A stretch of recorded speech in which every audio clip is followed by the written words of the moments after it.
Hello everyone, thank you for joining us and welcome back to the Nico the Vet Show. For today I thought what we might discuss are the respiratory or the breathing problems that we encounter in the flat-faced breeds of dogs and cats. So specifically the sort of dogs we would be looking at would be the Bulldogs, French Bulldogs, Pugs and Pekinese, and in cats we might be looking at the Siamese, Chinchilla, British Shorthairs, that kind of thing. So any dog with just a face that's just been, or cat that's with a face that's just been squashed flat.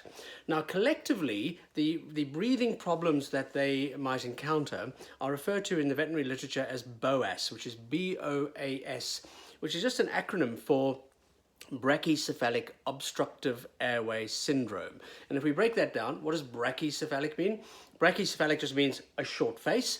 The opposite, a long face, like for example a Doberman or a Greyhound, would be called a dolichocephalic face. So brachycephalic, flat face. Obstructive, self-evident. The chambers or the passages or the tubes, if you like, that you're breathing through are facing some sort of obstruction. Airway is just the airway. Now the airway includes everything from the tip of your nose to the very, very bottom of your lungs. So what are we talking about? The nose, the mouth, the throat, the voice box, which is the larynx, the windpipe, which is the trachea, that then splits into your lungs, and you get left and right lungs, and the tubes then get smaller and smaller and smaller in your lungs until they end up in little pockets called alveoli, and that's actually where the oxygen is taken from the air and put into your blood supply. And the final part of the acronym syndrome. Syndrome is a wonderful medical term that we just sort of slap on things that perhaps we don't entirely understand, or sometimes we do understand them, but it's just that there's multiple facets. So they're so multifactorial, there's so many little nuances and individual variations contributing to the bigger picture that it's hard to put one label on the condition on a one-size-fits-all sort of basis. So syndrome covers just all the stuff that may feature, however rare, weird and wonderful. So let's start at the beginning. What does it mean to be a short-faced breed? And if we sort of try to give you an analogy, if you say sort of this is the nasal chamber. So the nasal chamber is basically the space that you have inside your nose. Now, as human beings, me particularly, we don't have very big noses compared to, let's use a German Shepherd or a wolf as the model, because remember, all dogs originate from the wolf. And I'm going to refer to dogs perhaps more than cats, but it's just, I suppose, just habit for this talk more than anything, but it all extrapolates to cats. So if we start off with the wolf nose being a long nose, so you've got their eyes sort of up here, then you've got the nose going out all the way to the nostrils. This space here, that's the nasal chamber. Now, within the nasal chamber, think of it as like just a space like that, and so this is the bone all the way around it. The nostrils are over here, and the eyeballs and the brain and so on at the back here. But this is the space that you've got to get air from your nostrils down into the bottom, into your throat. So within that space, it's divided into a left and right, just like it is with you and me. And then in each left and right chamber, imagine you've taken a long flat bone and rolled it up like a newspaper. So you've got the sort of rolled up Swiss roll or newspaper effect, and you've done that 3 times. So you've got, and you shove that into your nose. So you've got a top, a middle and a bottom turbinate bone is what we're talking about, which is the rolled up scrolled bones.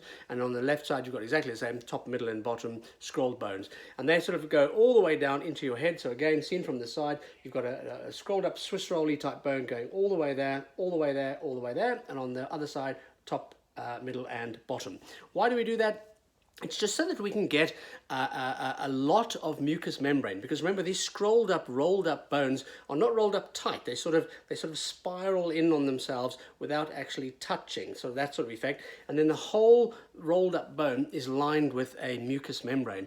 And the job of the mucous membranes is to warm up the air, is to remove gubbins, bits and pieces that you might have breathed in that we don't want to go to your lungs, and to add moisture to the air. So you've basically, it's a very elegant solution. How do you get a lot of mucous membrane in a small space? The answer is you line it on a thin bone and you scroll it up and you roll it, and then you get a lot in there.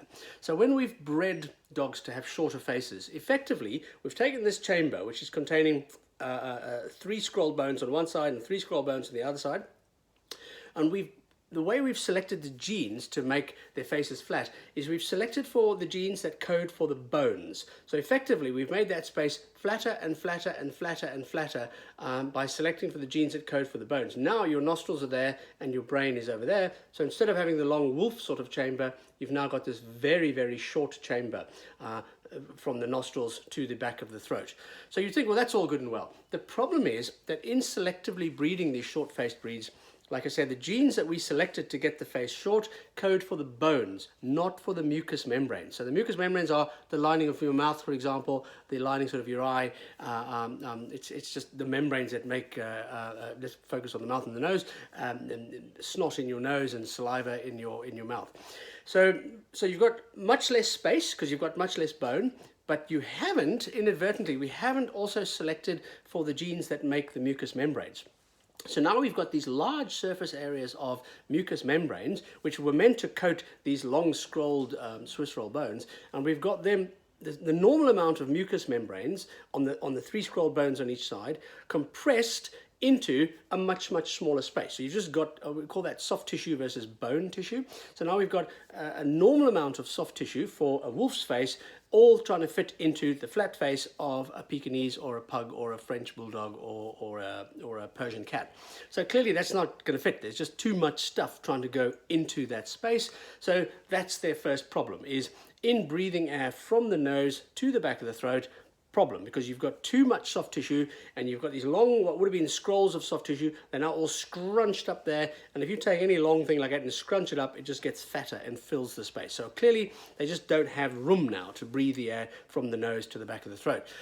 For dogs, not necessarily the end of the world, because they can just breathe through their mouths, just like you and I might do with a blocked snotty nose. Cats have a bigger problem because cats are what we call obligate nose breathers. They will and they must breathe through their nose. They do not breathe through their mouths efficiently, and they will not do so voluntarily unless they are in extremis. So if you ever see a cat panting like a dog, that cat is in major trouble. It may not be BOAS, it may be something else, but it's just not normal. So cats arguably suffer even more with the short faces because they can't just switch to the alternate way of breathing through their mouths rather than through their noses. So that's problem 1 in the brachycephalic obstructive airway syndrome. Problem number 2 is, so not only is the air not moving well through, but problem number 2 is their nostrils are quite pinched. So instead of having holes in the nostrils like this, their nostrils are pinched very tight like that. So now they've got much smaller nostrils to breathe, to get the air in the first place, and that obviously just adds to your woes. So now you've got narrowed nostrils, you've got too much soft tissue in your nasal chambers, and then you get to the back of the throat.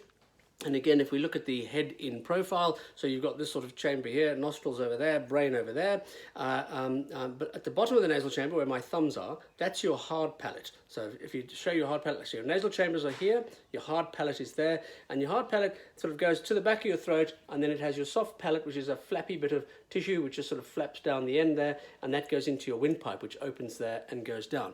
So you've got pinched nostrils, you're getting too little air in, you've got too much mucous membrane in your nasal chambers, getting too little air through there. Then you get to the back of the throat, and they often have, again, it's all just scrunched up. So you've taken what should have been a long, soft palate, again, here hanging down the back of the throat. You've taken this long, soft palate and you've scrunched it up. So now you end up with this over-long soft palate, and it's doubly thick because you've squished it shorter.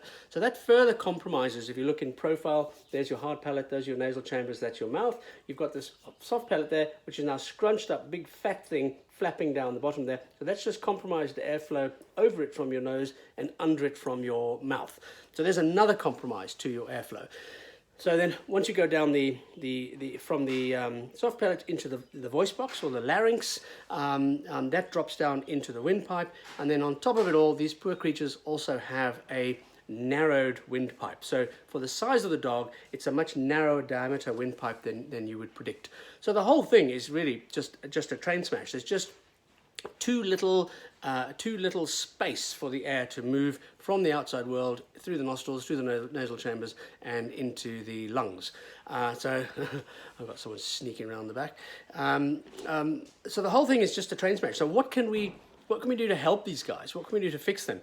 We are limited. If we break the problems down into 4, there's the nostrils, there's the nasal chambers, there's the palate, and then there's the windpipe. Well, there's the nostrils we can help. So if you have pinched nostrils like that, we can dilate the nostrils. We can do a little operation which just sort of flares them out a little bit. And if you think that that little bit of just pulling the nostrils out isn't going to make much difference, just do a test on yourself. Breathe through your nose, just normally, and get a sense of how you're breathing, and then take your thumb and forefinger and just pull your nostrils open a little bit and then breathe again. And you'll see it's much, much easier to breathe. You get a lot more air going through just for that little dilation that you achieve on your nostrils. And that's because airflow is directly proportional to radius to the power of 4. So what I mean by that is, if you're breathing through a tube, and think of your nostril as a tube, if the diameter of the tube is, say, 1 millimeter, then you get call that the radius, at least not the diameter. And you say airflow, how much air do you get through that tube, your nostril, in an hour? So if you say that it's 1 millimeter in radius, you say 1 times 1 times 1 times 1 equals 1. So you can get 1 liter per hour through that tube. But if you can make that tube 2 millimeters, remember it's radius to the power 4, so the amount of air you're going to get through would be 2 times 2 is 4, 2 4s are 8, 2 8s are 16. So now you're moving 16 liters of air per hour through that hole. So just by gaining 1 millimeter, you're going up from 1 liter an hour to 16 liters an hour. And then it's exponential from there. So if you can make the nostrils, if you can make them another millimeter, they're 3 millimeters wide, it's 3 3s are 9, 3 9s are 27, 3 27s are 81 liters per hour of air going through. So that's massive. So 1 millimeter diameter gives you 1 liter of air. The next one gives you 16, and the next one gives you 81. It's just massive, the gains that you get. So that's something we can do. We can do a small surgery, it's relatively minor, where we just flare the nostrils out. So we've helped that. What can we do about all the mucous membranes and the excess inside the nose? Nothing. In human beings with bad breathing problems, you can have a turbinate reduction surgery where they remove some of these turbinates or rolled up bones, but it's just not something we do in the veterinary world. So moving further along the problem, what can we do about the soft palate? Ideally, if the soft palate is too long and too thick, often too long just because it's a normal length actually, but it's just fitting in a shortened space. There's been a lot of work done. You can shorten the palate, which is a fairly simple operation. It does need very intensive post-operative monitoring, because if it swells, it's very unforgiving, and post-operatively you may need help breathing, to the extent that you may even need a temporary tracheostomy put in if the back of your throat swells closed. But it is something definitely worth doing, because again, every millimeter we gain gives you a massive gain in the amount of air that you're moving through. Some work has been done several years ago on not only shortening the soft palate, which is a relatively easy procedure, but also on making it less fat, so thinning it down, and that is associated with massive complications and very high risk of fatal swelling and complications. So it's not something that we do as mainstream. Then going into the voice box and the windpipe, there's nothing we can do to make the windpipe any bigger.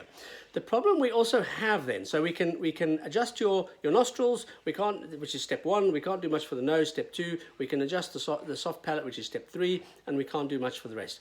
You can get a fifth problem playing in. If you imagine inside of your voice box, which is just a cartilage box which goes into your windpipe, if you're breathing really, really hard, and imagine if you were breathing through a straw, so you sort of run around the block, put a straw in your mouth, try breathe through just that straw. You're going to breathe in very, very hard, and you're going to suck air hard through that straw, which is going to want to make the straw collapse as you breathe it.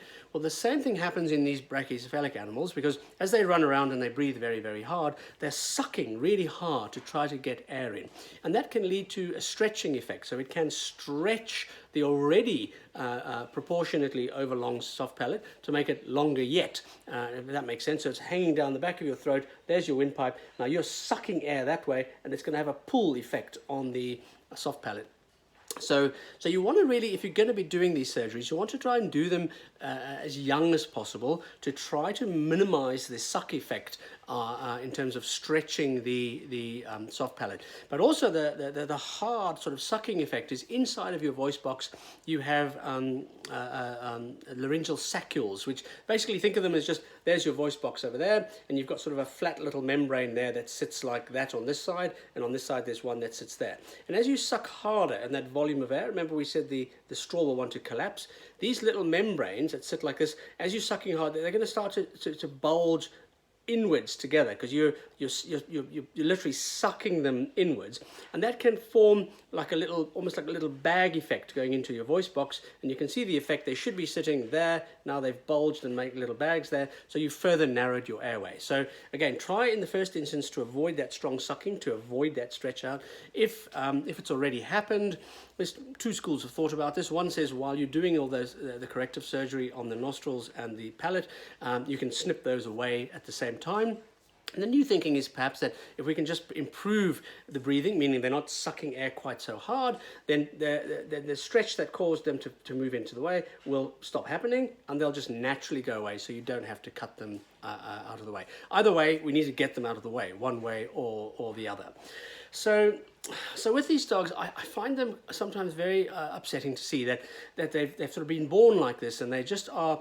It's like taking a massive 6'8" man athlete, decathlon superstar, and making him breathe exclusively through a narrow straw. It's just too little to power his body and his system that we're trying to do. And so I feel sorry for these dogs. I look at them sometimes, and yes, you get variations in conformation. So if you get extreme cases where they're really battling to breathe day and night, and you get other cases that actually are pretty okay. And it's the ones that really struggle that just break my heart. Can you imagine just not being able to breathe properly, every minute of every day? Not only does it compromise what your physical capability is while you're awake and exercising, but also you don't sleep well. And we'll all be familiar with people that sleep and snore because of obstructive sleep apnea.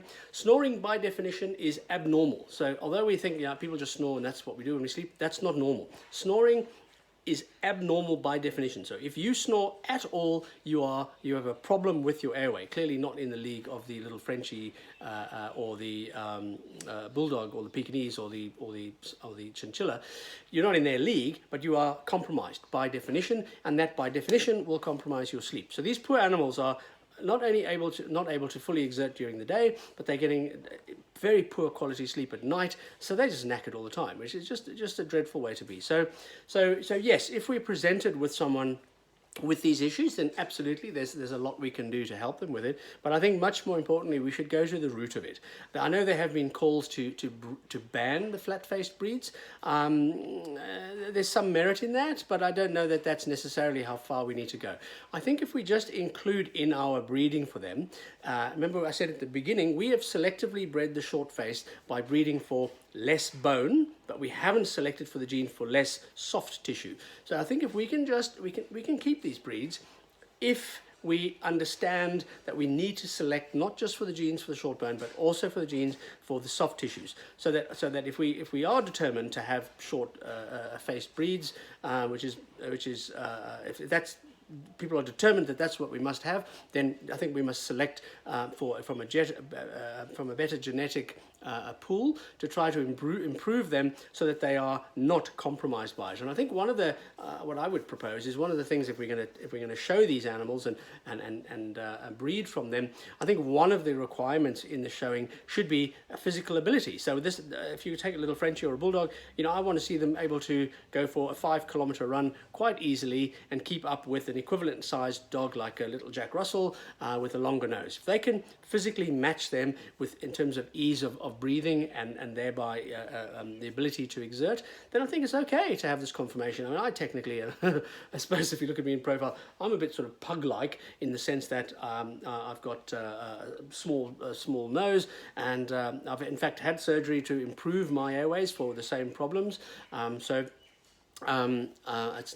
not the end of the world, and we can have variations in conformation and we can have different breeds, but we need to be mindful that we're not breeding animals into a lifetime of suffering. So I think the sensible, the prudent thing to do is just pay more attention to how we're breeding these guys, and then we won't have to be doing corrective surgeries to help them in the course of their lives. But if we are presented with one and we want to help them sooner rather than later to make their quality of life as good as we can from the off, but B, to also minimize the stretching and aggravation effect of the soft tissues.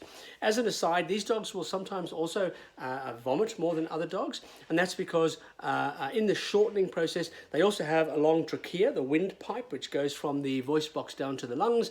As you've shortened their necks and their whole body scrunched up, again, the soft tissues have stayed the same. So beside the windpipe, you have the esophagus, which is the pipe that you swallow down from your mouth into your stomach. And when we've bred them all shorter there, that pipe is often the same length. So it's now squished into a shorter space, so it has to sort of meander its way down. And these dogs seem to be a little bit at increased risk of vomiting because of this conformation, and they'll vomit up the sort of the white cappuccino type froth that we sometimes see, and if that's happening a lot in your flat-faced breed, then something to think about for these dogs is address almost like an acid reflux, and think about antacids for them to help them with that. There are many on the market. Omeprazole, I think, is the current thinking, is the only one that is sort of a proven efficacy in these guys. So that's flat-faced breeds in a nutshell. The BOAS breeds, I know they're very controversial. There are people passionately feeling that we should never breed these dogs in the first place, and there are people passionately feeling that we should. And again, like I said, as long as we do it responsibly and we make sure that these individuals can breathe as well as their dolichocephalic counterparts, then I think it's reasonable to continue. But I think if we are not breeding them to breathe equally, we really should take a long, hard look at whether it's fair to create a life that is going to have a lifetime of breathing problems. So contentious, I know. As always, the truth is in the middle somewhere. You get extremist views on either side. As long as our shared endeavor is just to be breeding dogs that are as good as possible and as comfortable as possible to lead long, happy lives, then I think our consciences are clear. But that has to be the endeavor. It's not okay to be breeding something who's going to have a problem for the rest of their lives. So I hope that's not too contentious. I hope that gives you some advice. Thank you for joining me on the Nico the Vet channel, and I'll see you next time. Thank you.